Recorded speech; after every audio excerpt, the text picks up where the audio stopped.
Sejam muito bem-vindos de volta ao canal Saúde da Mente. Hoje vamos trazer um tema que sempre foi muito pedido aqui no canal, que é o tema da anorexia nervosa.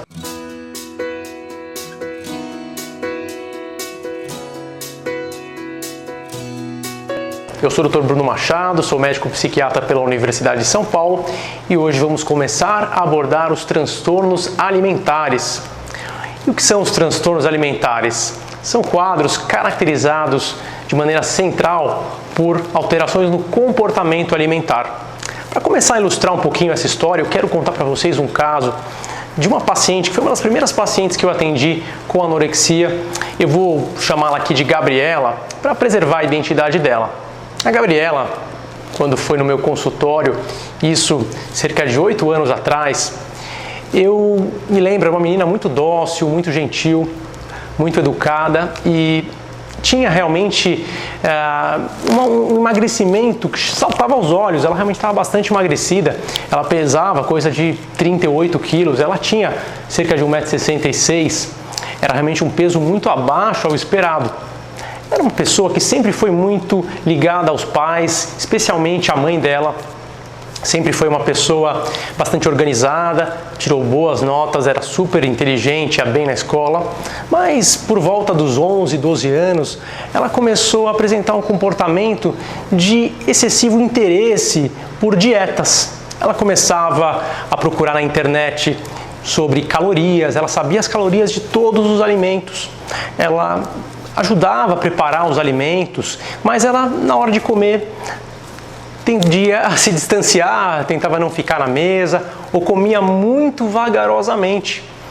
E ela começou a perder peso, a mãe dela não identificava isso como um problema e ela continuava tirando boas notas, sendo uma pessoa gentil, educada, mas que começava a ficar cada vez mais focada apenas nesse assunto. Ela começou a dizer que estava se sentindo gorda e começou a dizer que todos os alimentos viravam imediatamente gordura. Era uma coisa realmente que não era passiva de argumentação.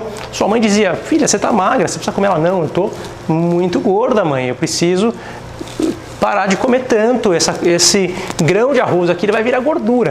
Pequenas porções de comida já faziam com que ela ficasse extremamente desconfortável e ela somente pensava nisso, pensava somente nesse assunto e se via realmente de uma maneira totalmente diferente do que todos os outros haviam.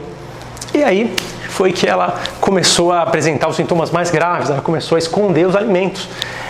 A mãe dava ali algumas coisas e até era mais incisiva para que ela comesse. Essa mãe, para falar a verdade, nem era uma pessoa rígida, não. Ela era bastante flexível, deixava a filha bastante à vontade. Mas diante de uma situação que parecia ficar cada vez mais grave, ela começou a cobrar um pouquinho mais que a filha se alimentasse. E sempre que sua mãe dizia que exigia que ela comesse ao menos 3 vezes por dia, um prato minimamente adequado, de acordo com a nutricionista que a família conhecia, ela simplesmente dizia que iria fazer, mas que não queria ninguém por perto. Ela queria comer sozinha na cozinha, sem que ninguém pudesse vê-la. E esse comportamento começou a ficar cada vez mais estranho. A Gabriela não procurava as amigas mais, ela ficava muito centrada apenas no seu quarto, apenas na questão da imagem, na internet o tempo inteiro procurando sobre dietas. Foi então que sua mãe encontrou, naquela época, laxativos no armário. Ela começou a comprar laxativos e também diuréticos, que ela viu na internet, que poderia tirar o excesso de líquido e ajudar a emagrecer. Claro que é uma coisa super perigosa, né? Na verdade, vai mudar muito mais os sais do corpo e vai fazer com que a pessoa corra um risco muito sério do que fazer qualquer influência na questão do peso, da gordura. Não tem nenhuma relação, mas realmente ela começou a procurar cada vez mais esses mecanismos de tentar diminuir o peso. Inclusive, chegou até a usar alguns remédios para emagrecer. E foi então que a sua mãe trouxe a Gabriela até o consultório e, claro, ela não queria vir, ela veio realmente forçada. Foi uma primeira consulta bastante difícil, a gente tentou conversar bastante para que ela pudesse ganhar confiança e estabelecer realmente um relacionamento. Ela estava bastante fechada naquele momento, ela não tinha interesse por mais nada na vida praticamente. Ela não se interessava por relacionamentos, por amizades, ela não tinha vontade de ter namorado. ela não pensava no futuro, a longo prazo, o único tema dela era esse. Era muito difícil até a gente tentar conversar sobre qualquer outro assunto, ela parecia um pouco fria, um pouco distanciada. Naquele momento, realmente a gente pediu exames, fizemos uma avaliação, um check-up, e o potássio dela estava muito alterado, ela tinha assim uma série de complicações metabólicas, a gente percebeu que o coração dela já estava correndo algum risco, tinha tido um derrame pericárdico, e a gente teve que fazer uma internação para que ela pudesse corrigir o potássio, fazer a questão da resolução do quadro cardiovascular e ser renutrida por uma equipe multidisciplinar, e a gente começou a cuidar dela naquela ocasião. Claro, ela não aceitava, foi um início muito difícil, mas ela conseguiu se recuperar depois de uma abordagem nutricional, depois de um tratamento medicamentoso. Ela desenvolveu confiança na equipe, na psicóloga, no psiquiatra, na nutricionista. Ela começou a se aproximar cada vez mais dos profissionais e realmente ela melhorou bastante e conseguiu, depois de 2 a 3 anos, superar totalmente o quadro e voltar a ter uma vida normal, inclusive entrou na faculdade e hoje está bem, está saudável e, enfim, seguindo aí, fazendo um acompanhamento, mas muito mais por uma precaução. Esse foi um caso muito interessante, um caso bem sucedido de uma paciente que esteve numa situação muito grave e que hoje conseguiu melhorar. Mas a gente tem que entender a gravidade do quadro de anorexia e que, sim, existem muitas recaídas, tende a ser um quadro crônico, é um quadro de alta mortalidade, de acordo com alguns trabalhos científicos, de 5 a 20% de mortalidade. É uma doença que tem repercussões neurológicas, inclusive. Sim, a gente sabe que tem estudos que mostram que até a substância cinzenta fica encolhida quando a paciente está muito emagrecida. E quando ela se recupera, volta a se aproximar do normal, embora ainda tenha um grau de diferença em relação à normalidade. Então é uma doença muito séria e que requer um tratamento multidisciplinar, sempre repetindo, nutricionista, especializada no assunto, um médico psiquiatra que acompanhe, a questão clínica também deve ser monitorizada pelo médico psiquiatra e a parte de psicologia, inclusive psicologia de família, que, segundo o Colégio Real de Psiquiatras, a Faculdade de Transtornos Mentais, é a técnica com maior eficácia e maior importância para tratar um paciente que tem transtorno alimentar, uma paciente com transtorno alimentar como anorexia especificamente, mas também a bulimia, que a gente vai falar no próximo vídeo. O que é que causa, quais são os fatores que predispõem à anorexia nervosa? A anorexia nervosa naturalmente não tem uma causa apenas, ela não é uma doença apenas genética ou uma doença que seja causada por um único ponto na questão da personalidade ou um único trauma. É uma conjunção de fatores e que nessa complexidade de interação entre esses múltiplos fatores acaba levando a essa situação. Dentre esses múltiplos fatores que vão participar desse quadro, a gente pode colocar os valores culturais, especialmente sociedades em que a magreza é muito valorizada, é vista como um sinal de sucesso, de beleza. A gente vai ver também a questão da história familiar, pessoas que tiveram irmãos ou irmãs, pessoas que tiveram as mães com transtorno alimentar têm um risco aumentado sim. Pessoas que tiveram depressão e ansiedade na infância e adolescência, em geral, as meninas mais ansiosas e mais perfeccionistas também, além de algumas profissões como modelos, como bailarinas e atletas que tendem a ter já um estímulo maior para se preocupar com o peso e acabam muitas vezes desenvolvendo essa doença. A gente não pode nunca esquecer, como médico, diante de um quadro de transtorno alimentar, de avaliar a pele, o cabelo, avaliar a questão do desenvolvimento dos caracteres sexuais, a questão da menstruação, que muitas vezes não acontece nas pacientes com anorexia. A gente precisa sim pôr na balança, calcular o IMC, que em geral é baixo, ele indica aí um padrão de desnutrição. a gente precisa sim investigar o potássio, que é muito perigoso, especialmente quando tem a indução de vômitos. O potássio tende a trazer problemas cardíacos, inclusive arritmias que podem ser muito graves. Investigar a questão dos hormônios, a questão hepática, renal, até pelo abuso de medicações que essas pacientes podem fazer. Precisa realmente fazer um screening clínico completo, que muitas vezes para muitos quadros psiquiátricos não é necessário, e na anorexia nervosa é sim muito necessário, inclusive muitas vezes a gente acompanhando com densitometria óssea, a gente acompanhando outros eletrólitos, a gente acompanhando outros parâmetros nutricionais também, para que a paciente tenha o melhor desfecho possível. Certo? Em alguns casos, infelizmente, os casos mais drásticos, é até mesmo necessário a internação psiquiátrica para que a paciente seja renutrida, Em alguns casos, chega-se a passar uma sonda nasogástrica para que a pessoa receba o alimento quando a situação é extrema e a pessoa está ali num risco iminente de morte, Então, realmente, é claro que não é uma coisa que ninguém gosta de fazer, de forçar alguém a fazer isso, mas é uma medida que tem que ser feita para salvar a vida de uma pessoa que está ali prestes a morrer. Para a gente reforçar bem os conceitos que nós estamos apresentando aqui e também para ajudar já a começar a diferenciar da bulimia, que é uma doença também, um transtorno alimentar que confunde muito com a anorexia, eu quero apresentar aqui um quadro para vocês com as principais características da anorexia.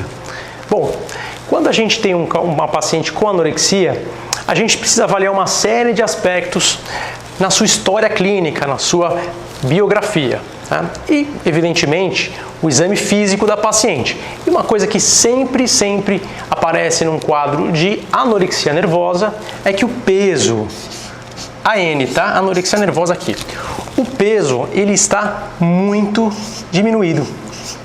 Essa é a característica que a gente vê na anorexia nervosa, em comparação com a bulimia nervosa, no qual o peso está normal ou até, às vezes, um pouco aumentado em geral, Pode, sim, acontecer do quadro começar como bulimia e depois migrar para anorexia, mas isso é uma coisa um pouquinho mais rara, um pouquinho mais, não tão rara, digamos, mas um conceito um pouquinho mais do especialista mesmo, a gente não precisa se ater a isso agora. Mas vamos lá. A imagem corporal. Como é que é a imagem corporal na bulimia nervosa? Em geral, a paciente tem uma imagem corporal preservada, ela tem ali o entendimento de como é o corpo dela, diferentemente da anorexia nervosa, em que a imagem está muito distorcida, Então, ela está fortemente distorcida. Sobre o início, o que a gente pode dizer do início do quadro? Em geral, pacientes jovens, adolescentes, pré-adolescentes, vamos dizer aí dos 10, 14 anos, a maioria das pacientes vão começar precocemente, ao contrário de bulimia, um quadro por volta dos 20 anos de idade, já uma mulher, uma mulher jovem que começa a apresentar os sintomas que a gente vai discutir no próximo vídeo de transtorno alimentar. A questão da fome, em geral, uma paciente com bulimia, ela tem a consciência da fome e a fome a incomoda. Aqui a paciente nega a fome, ela nega, ela diz não ter fome, na maioria das vezes. Sobre a comunicação, como é que são essas pessoas em relação à comunicação? As meninas com anorexia, em geral, são mais introvertidas, Elas se comunicam menos, são mais introvertidas. Ao contrário das pacientes com bulimia, que tendem sim a serem mais extrovertidas, Elas se comunicam mais, têm mais relacionamentos com amigos, familiares, etc. A questão da sexualidade também chama atenção. Aqui as pacientes são bastante pueris, elas têm uma sexualidade bastante inibida, Elas não têm nenhum interesse de namorar, de conhecer pessoas, Elas realmente não têm esse interesse de sexualidade, enquanto as pacientes bulímicas têm esse quadro, essa questão, essa dinâmica da vida preservada, uma dinâmica saudável aí em relação à questão sexual, que aqui está bastante limitada, se não totalmente nula, Sobre menstruação, outro sintoma físico que a gente avalia, um sinal também, a menstruação aqui está ausente, não tem menstruação em grande parte das pacientes. Por quê? Porque o organismo está tão desnutrido que ele tem que poupar energia, então ele não pode gastar energia com aquele processo de ovulação e de menstruação, né? Então os órgãos genitais tendem a ficar ali num modo de repouso para não gastar energia, já que é muito escasso a energia nessa alimentação. Claro, à medida que a paciente volta a ser renutrida, tratada, ela volta a menstruar, tá?